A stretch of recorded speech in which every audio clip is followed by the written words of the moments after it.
살아계신 주의 영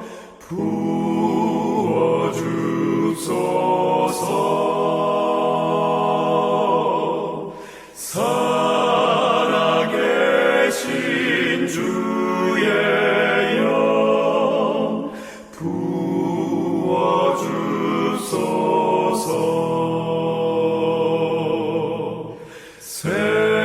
새로 지은 내 마음 속에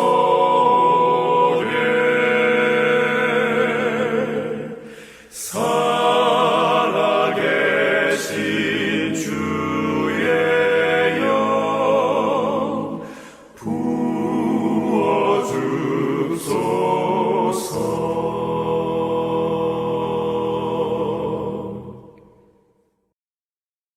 하늘에 계시는 우리 사랑의 아버지, 오늘도 제7일 안식일을 맞이하여 만물을 지으시고 다스리시고 돌보시는 창조주 하나님을 기억합니다. 우리의 악한 성량으로 여전히 실수하고 넘어지는 연약한 저희를 늘 용서하시고 격려해 주시고 중보해 주시는 그리스도 예수님께 찬양을 드립니다. 우리 구주 어린 양 예수 그리스도의 순결하고 흠없고 아름다운 의의 옷으로 단장하고 하늘 보좌로 당당히 우리의 마음을 향합니다. 저희를 기쁘게 받아주시고 여호와 이름에 합당한 영광을 돌리게 하옵소서. 우리의 온 마음과 정성을 다해 하나님 아버지의 전에 들어가며 아름답고 거룩한 최고의 것으로 여호와께 경배하도록 성령님 이끌어 주옵소서. 질병과 고난과 위기 가운데서도 예수님을 믿음으로 하나님 아버지의 자녀된 자들을 보호하시고 변함없으신 사랑으로 돌보아 주시고 끝까지 책임져 주시는 놀라우신 은혜에 기쁨과 감사와 찬양을 드립니다. 여전히 하나님 나라가 만물을 다스리시고 하나님의 섭리 가운데 고난도 허락하시는 하나님의 선한 계획을 믿음으로 기쁨과 소망을 잃지 않게 하옵소서.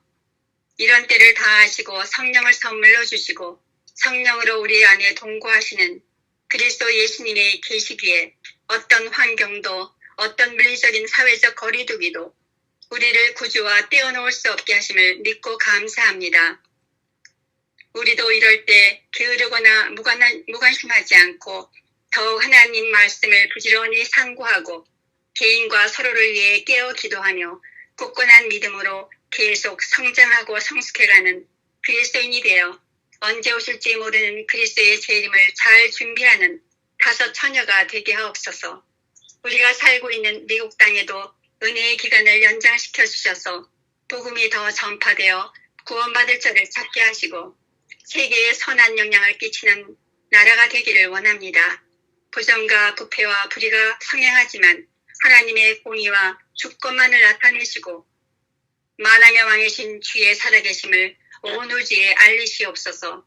저의 조국 한국도 기억하시고 하나님을 경외하며 예수 그리스도를 믿고 사랑하는 하나님의 백성들의 기도를 들으시사 하나님이 친히 통치하시고 보호하시는 나라가 되기를 원합니다.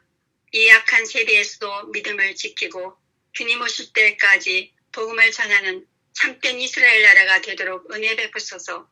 이 안식일 예배를 위해 기도하며 온 힘을 다해 준비하신 박석규 목사님에게 함께 하시고 성령의 나타나심으로 생명과 능력의 하늘 메시지를 담대하게 선포하게 하옵소서. 저희도 마음문을 열고 겸손하게 준비함으로 주님의 음성 듣게 하시고 각자에게 필요한 빛을 비추어 주실 때 아멘으로 받고 순종하게 하옵소서. 예배를 통해 깨우쳐 주시는 죄를 회개하게 하시고 주님의 형상 회복하게 하옵소서. 오늘도 참된 안식과 회복과 화해와 치유를 경험하는 구별되고 복된 안식일의 기쁨을 누림으로 하나님께 영광 돌리게 하옵소서. 안식일의 참된 주인이시며 홀로 영광 받으실 예수님의 이름으로 감사하며 기도합니다. 아멘.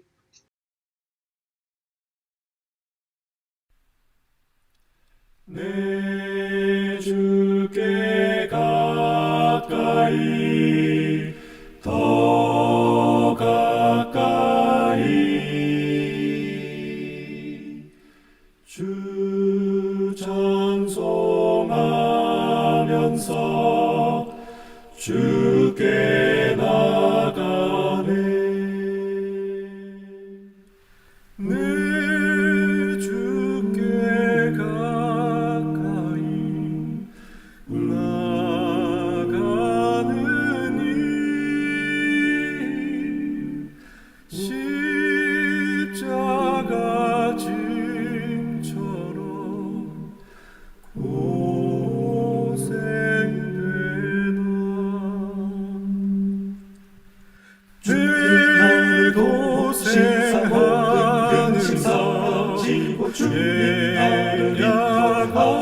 길을 갈지라도 찬송하며 주님 앞에 나아가기 원하네. 주님 앞에 더욱 가까이 영원히 주님 앞에 주님 앞에 주님 앞에 내 인생 소원을 늘 찬송하며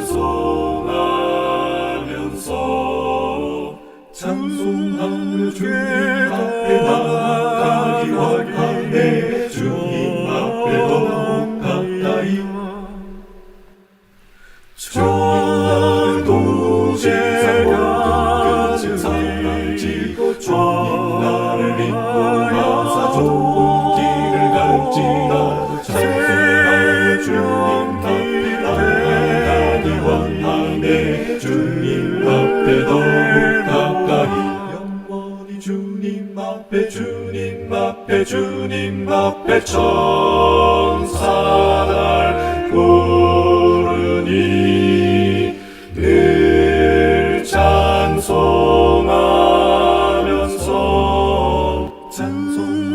주님 앞에 나아가기 원하네. 주님 앞에 더욱 가까이 영원히 주님 앞에 주님 앞에 주님 앞에 찬송하며 나아가리. 주님 앞에 나아가리. 주님 나를 도우시사 모든 끝은 사라지고 주님 나를 인도하사 좋은 길을 갈지라도 찬송하며 주님 앞에 나아가기 원하네.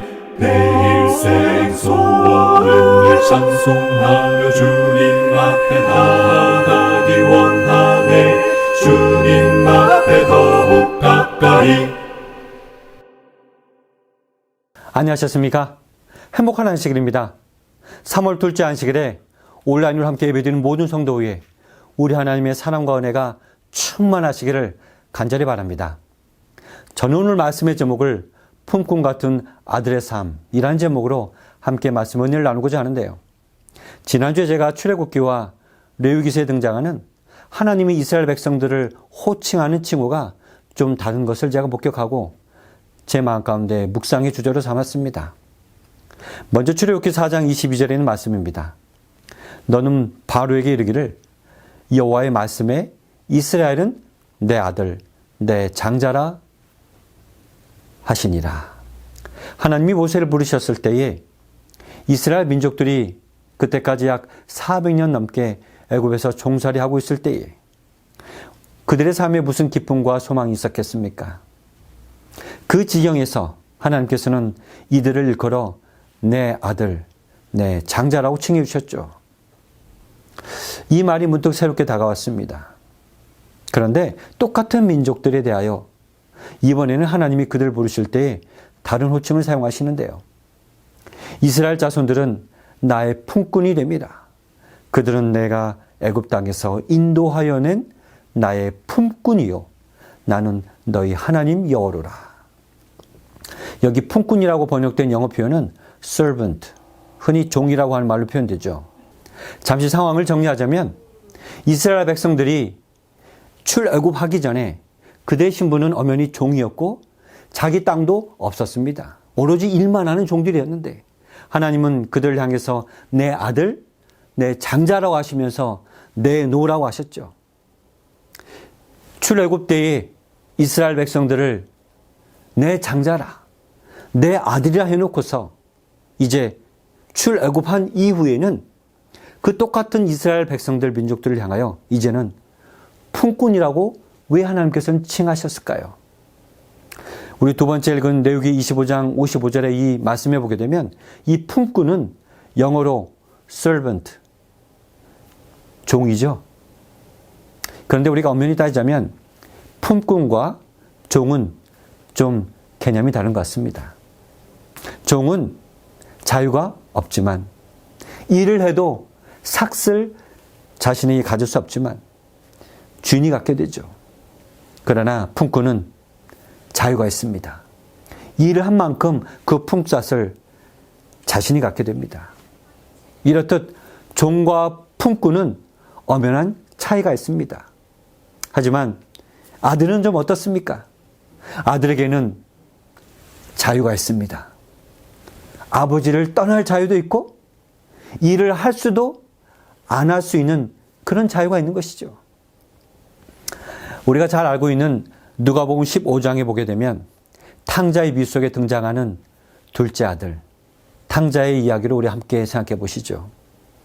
여러분, 이 아들은 유산을 상속받아서 아버지의 집을 떠나버렸습니다. 그리고 그 유산을 허랑방탕하게 다 써버리고 이제 거지꼴이 돼서 아버지 집을 생각합니다. 그 아버지 집을 생각하면서 와, 내 아버지 집에는 양식이 풍족한 품꾼이 얼마나 많은고 라고 회상하죠. 그리고 그 다음 18절에 보게 되면 이제 내가 일어나 아버지께로 가서 이르기를 아버지여 내가 하늘과 아버지께 죄를 얻었사오니 지금부터는 아버지의 아들이라 일컬음을 감당치 못하겠나이다 라고 하겠다고 그는 다짐했죠. 여러분, 이 본문에서 그 아들이 아버지에게 자신에 대하여 품꾼으로 보아달라고 하는 표현 주목해 보셨습니까? 저는 이 대목을 묵상하면서 품꾼에 대하여 아주 부정적인 표현으로 칭할 때 또 다른 표현으로 사꾼이라고 부르기도 하죠. 뭔가 대가를 받고 일을 하는 사람들 말입니다. 무슨 대가를 바라거나 이익을 위해서 우리가 교회를 다니는 것은 아닙니다.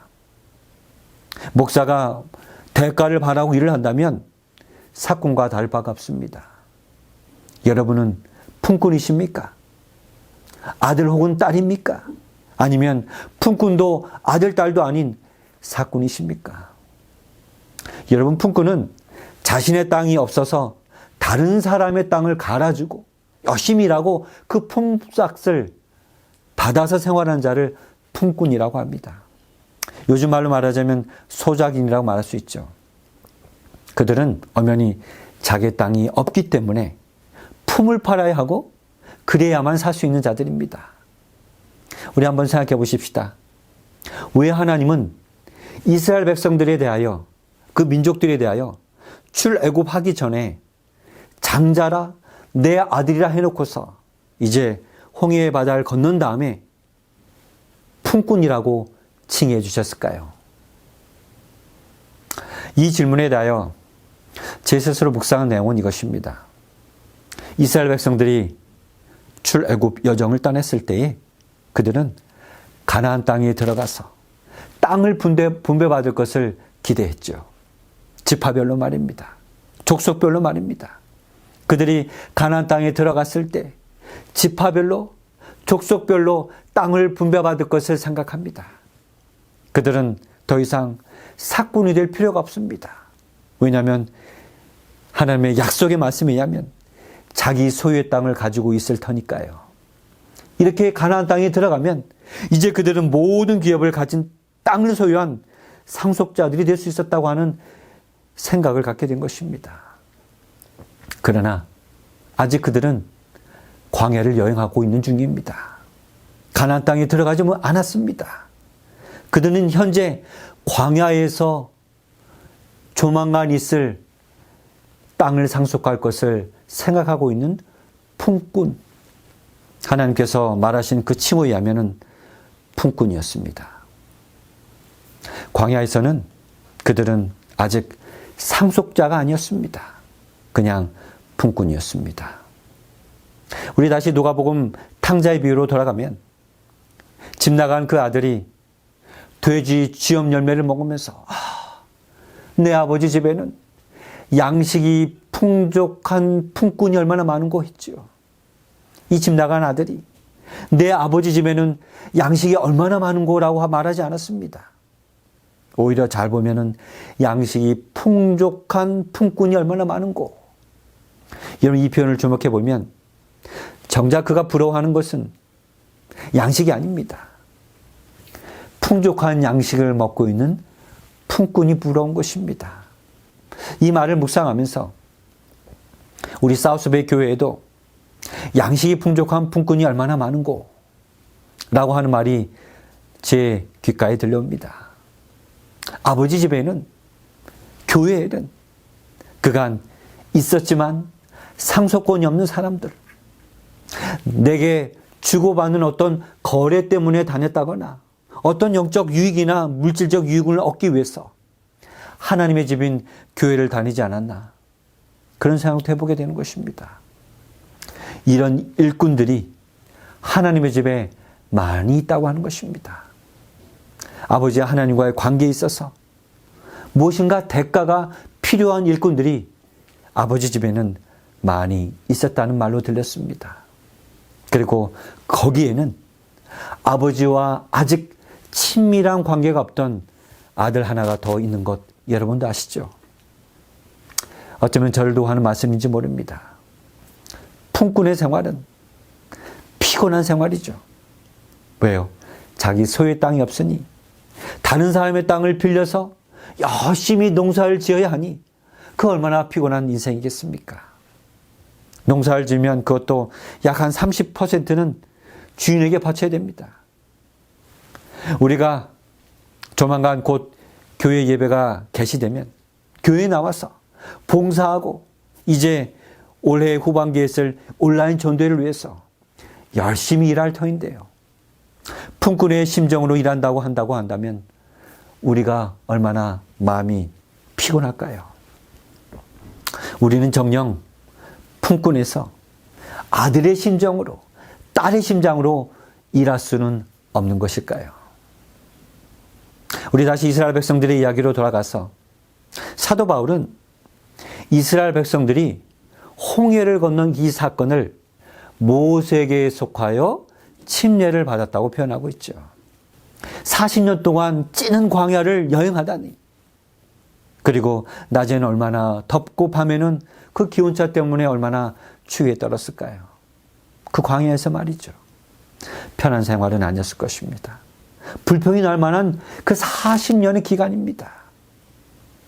물론 하나님께서 그들을 구름기둥과 불기둥으로 보호해 주시고 필요한 때에 물과 양식도 얻을 수 있도록 인도해 주셨지만, 그러나 요즘 우리가 생각할 때에 매일같이 똑같은 만나는 만나라고 하는 것을 먹는다는 것, 한국 사람들은 뭔가 쪄먹고 볶아먹고 삶아먹고 또 불에 튀겨 먹어도 늘 같은 양식을 먹으면 지겹다고 하죠. 요즘같이 맛있는 골든 너겟, 블루제이 이런 과일도 없으니 요즘 사람들이 생각하기 얼마나 이 광야 생활은 단조롭고 고단하고 불평이 많은 삶이었을까요? 이스라엘이 홍해에서 침례를 받고 이제 광야로 들어온 것처럼 어쩌면 우리도 영적으로 생각해 봤을 때 침례를 받고 그리스도인의 생활을 시작했습니다. 하지만 그리스도를 믿는다는 것, 신앙생활은 광야처럼 우리에게 기쁨보다는 어쩌면 많은 이유에 있어서 고단하고 불평이 많고 그리고 단조로운 삶은 아니었을까요? 요단강을 건너서 가나안 땅에서 살게 될 날을 이 광야에서 그들은 생각만 하지 아직 이르러 오지 못했습니다. 가나안 땅, 거기에는 젖과 꿀이 흐르는 곳이고 이제 나를 위해서 예비한 집이 있고 드디어 내가 땅 상속자가 되는구나. 그런 고대를 하고 40년을 버틸 수 있는 것이죠. 이런 상속권이 보장되어 있는 영생의 삶을 소망하면서 살고 있는 것이 바로 이 광야와 같은 생활입니다. 그런데 이 광야 같은 생활을 마치고 속히 요단강을 건너서 하늘 가나안에 비유된 그 요단강이 들어가면 그곳에서 참된 안식과 평안과 기쁨을 누릴 수 있을 것이라고 그들은 오늘 또 소망하고 있는 것이죠. 그것이 진정으로 하나님께서 우리에게 주신 그리스도를 만난 기쁨일까요? 이 땅에서는 그리스도를 만나서 알게 된 기쁨은 그럼 없는 것일까요? 광야 생활을 살아가는 우리 모두는 모세를 통해서 주신 그 율법으로 말미암아 통제를 받고 사는 것으로 한번 비유해 보십시다. 하나님을 발견하고 기쁨으로 침례를 받고 신앙생활을 시작했는데 하나님과의 어떤 깊은 교제보다는 율법에 눌려서 무엇을 해라, 하지 말라, 이렇게 하면 되고 이렇게 하면 안 되고 이런 괴로운 모습으로 살아가는 많은 재림교인들의 모습을 우리는 보게 되지 않습니까? 우리가 언제 이렇게 기쁨이 없고 무엇인가 통제받는 듯한 그런 마음 가운데서 억눌린 채 이렇게 살아가야 합니까? 우리가 요단강을 건넌다고 생각하면 참회가 있듯이 며칠 후 요단강 건너가 만나리. 우리가 죽어서 가는 곳이 바로 가나안 땅. 우리가 죽어서 가는 곳이 요단강, 그런 개념이 우리 마음 가운데 있는데요. 그런데 가만히 생각해 보면 우리가 살아서 이 요단강을 건널 수 있는 방법은 없는 것일까요?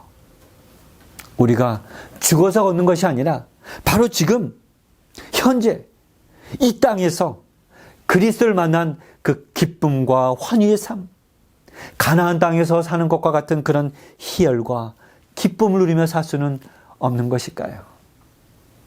전 여기 이스라엘 백성들이 건넜다고 하는 두 개의 강 혹은 바다, 홍해와 그리고 요단강에 대해서 이렇게 도식으로 한번 만들어 봤는데요. 우리가 성경에서 살펴보았듯이 모세에게 속하여 그들이 다 침례를 받은 사건을 말하고 있죠. 모세의 율법 인도를 받았습니다. 그들이 홍해를 건너기 전에 애굽을 떠났고 그들은 그때의 종의 신분이었습니다. 자기 땅이 없었습니다. 품꾼의 삶이었습니다. 아주 괴롭고 힘든 여행이었고 그리고 언제나 정착되지 않은 여행이었습니다. 광야에서 산다고 하는 것은 무엇인가 열매가 없는 삶과 같은 것이죠.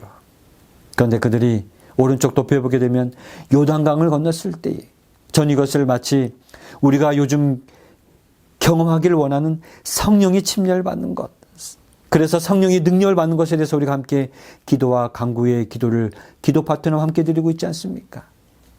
이 요단강을 걷는 것에 대해서 한번 생각해 봅니다. 그들은 더 이상 모세의 율법의 인도를 받지 않고 여호수아, 즉 예수 그리스도를 상징하는 여호수아의 인도를 받아 그들은 요단강을 건넜습니다. 광야를 떠나는 길입니다. 그들이 요단강을 건너오고 나면 그들은 더 이상 품꾼이 아니라 그들의 신분은 땅을 기업으로 부를 자들이 되는 것입니다. 가나안의 과실을 먹습니다. 이것은 마치 성령의 열매로 얻게 되는 그 과실들을 먹는 것. 또한 그들은 아들, 딸, 상속자의 삶을 살게 되는 것입니다. 얼마나 그들의 삶은 안정되고 평안을 누리는 삶이겠습니까? 여러분, 가나안 땅에서 사는 것에 대해서 한번 생각해 보십시다. 가나안 땅에서 그들은 여러 종류의 과실을 먹을 수 있습니다. 어떤 과실입니까? 포도나무, 감람나무, 대추나무, 이런 성령의 열매로 비유된 이런 열매를 먹을 수 있는 것이죠. 또한 둘째로 그들은 신분은 더 이상 품꾼이 아닌 것, 여러분 기억하시죠? 그들은 아들과 딸로서 땅을 기업으로 받습니다. 신명기서 12장 10절에 보게 되면 너희가 요단을 건너서 너희 하나님 여호와께서 너희에게 기업으로 주시는 땅에 거하게 될 때 너희에게 안식을 주사 너희로 평안히 거하게 하실 때라고 하셨습니다. 여러분, 이 말씀은 모세가 죽기 전에 출애굽한 지 40년이 지난 11월 1일 이스라엘 백성들이 요단강을 건너기 전에 모압 평지 시딤 골짜기에서 이제 모세의 마지막 고별사의 내용을 듣는 대목이기도 합니다. 모세는 요단강을 건너지 못하고 죽지만 그 뒤를 이어서 예수 그리스도를 상징하는 여호수아가 그들을 요단강으로 건너도록 인도합니다. 우리가 광야와 같은 이 땅에서 시험을 당할 때에 아직 요단강을 건너지는 않았지만 이 광야 같은 세상에서 우리는 예수님의 순종하신 그 삶, 예수님의 순종적 삶이 우리 안에서 구현되기를 성령 안에서 우리는 간구합니다. 그리고 우리는 예수께 달려가는 일을 우리의 몫으로 여기고 오늘 또 예수님께 달려갑니다. 여러분, 이것은 바로 신자들이, 우리 성도님들이 그리스도의 성화시키는 의를 경험하는 유일한 방법입니다. 모세의 율법이 육신으로 통하여는 할 수 없는 것을 하나님께서 죄 때문에 자신의 아들을 죄 있는 육신의 모양으로 보내주사 그 육신의 죄에 선고하셨습니다.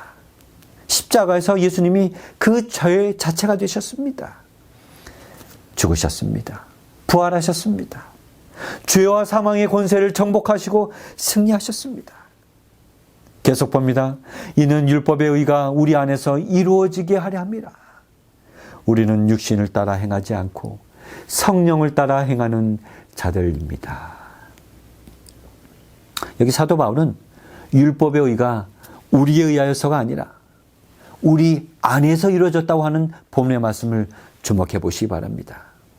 이것이 오늘 우리에게 주신 말씀이고 복음인 것입니다. 우리 안에서 되어져 가는 것입니다. 예수님의 의로운 삶이 우리의 삶에서 구현되는 방법을 터득할 때 우리는 어떤 특이한 말로 형용할 수 없는 희열감을, 기쁨을 맛볼 수 있는 것입니다. 이는 이스라엘 백성들의 경험을 토대로 말씀드리자면 예수 그리스도에 의해서 우리가 다 성령의 침례를 받기 위해서 요단강을 건너는 경험인 것입니다. 이 경험이 참으로 귀합니다. 하나님이 기뻐하십니다. 이것이 우리가 하나님께 영광을 돌리는 유일한 소망입니다.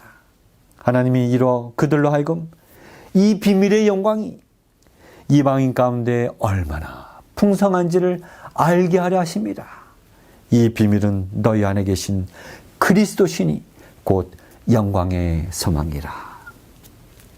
이러므로 우리에게 구름 같은 둘러싼 허다한 증인들이 있으니 모든 무거운 것과 얽매기 쉬운 죄를 벗어버리고 인내로써 우리 앞에 당한 경주를 하며 믿음의 주여 온전케 하시는 이인 예수를 바라보자. 그는 그 앞에 있는 기쁨을 위하여 십자가를 참으사 부끄러움을 개의치 아니하시더니 하나님 보좌 우편에 앉으셨느니라. 이 말씀에 대해서 흠정역 성경에 보게 되면 믿음의 주요 온전케 하시는 이라고 하는 이 표현을 믿음의 창시자요 완성자라고 번역되어 있습니다. 예수님이 우리 안에서 예수님이 가지셨던 그 믿음을 완성시켜 주실 것을 믿으시기 바랍니다. 예수님은 우리 믿음의 완성자이십니다. 예수님이 우리 안에서 저 요단강을 믿음으로 건널 수 있도록 성령의 침례를 통하여 성령의 경험을 체험할 수 있도록 인도해 주실 줄 믿으시기 바랍니다. 오직 예수님께서 인도하시는 그 길, 성령의 침례를 따라 믿음으로 오늘도 요단강을 건너게 되시기를 간절히 바랍니다. 나의 행위로 말미암아 율법의 의가 이루어지는 것이 결코 아닙니다. 우리 안에 이루어져 가는 것입니다.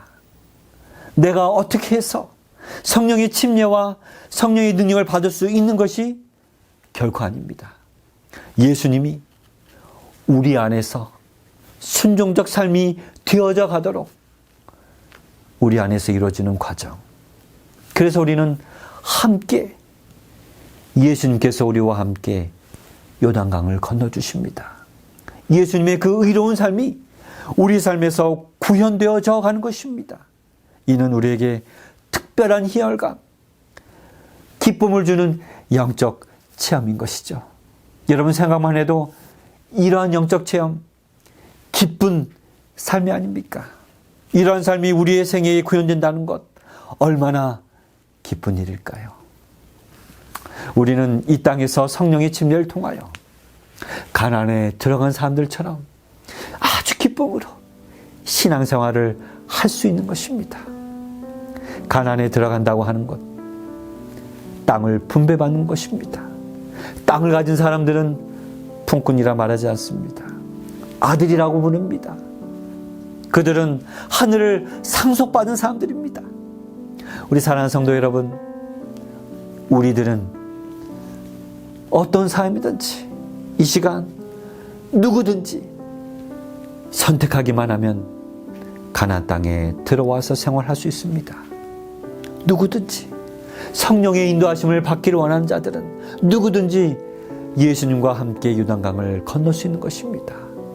자가 살아서 율법의 정죄만을 피하고자 하는 그런 육신의 삶이 아니라 우리의 삶 전체가 하나님께 드려지게 되기를 우리는 소망하고 있지 않습니까? 그러니 지금 이 순간도 지금까지 어쩌면 품꾼과 같은 아들, 딸로 살아왔다고 한다면 사랑하는 성도 여러분이시여, 이제 우리 모두 오늘 지금 이 예배 시간에 그리스도 안에서 진정한 가나안 땅의 경험을, 가나안 땅의 삶을 살아보시기를 간절히 바랍니다. 우리는 지금 광야에 있습니다. 가나안 땅이 있지 않습니다. 하지만 가나안 땅은 우리가 죽어야만 가는 곳이 아닙니다. 바로 지금 우리가 원하기만 한다면 누릴 수 있는 약속의 땅인 것입니다.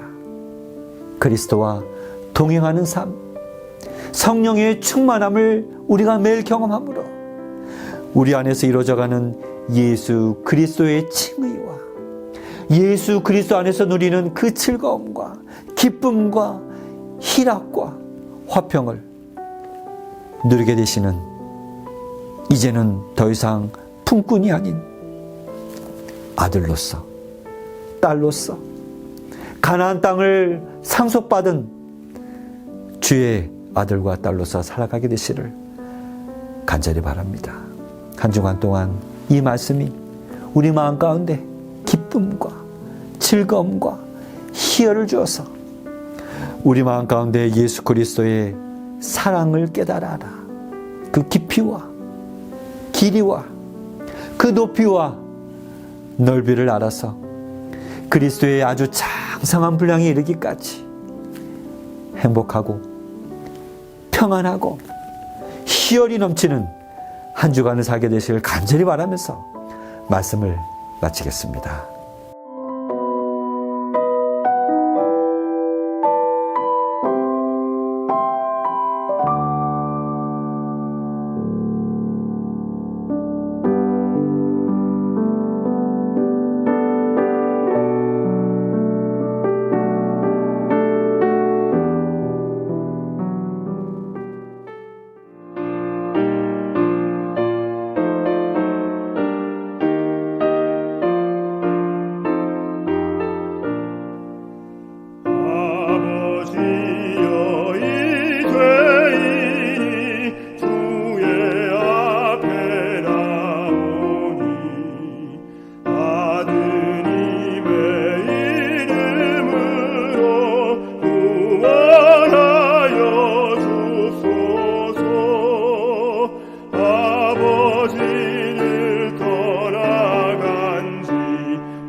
하늘에 계신 우리 아버지 하나님, 오늘 온라인 예배를 통하여 성령 안에서 누리는 희열과 기쁨의 소망을 상기시켜 주시니 감사합니다.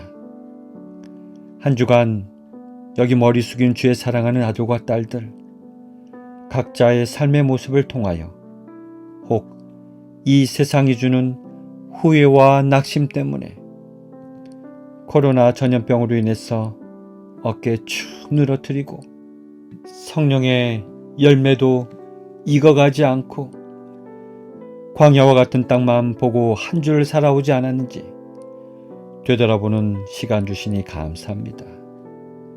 이제는 더 이상 우리 품꾼같이 축 처져 살지 말고 우리 아버지의 마음을 더 깊이 깨달아 아들과 딸로 살아가도록 축복해 주시옵소서. 광야와 같은 이 세상에서 예수 그리스도의 은혜로 말미암아 우리 삶의 한 주간 희열과 기쁨이 넘치는 삶을 누림으로 주께 영광 돌린 자 되도록 축복하여 주시옵소서. 이 모든 말씀 예수님의 이름으로 감사하며 기도드립니다. 아멘.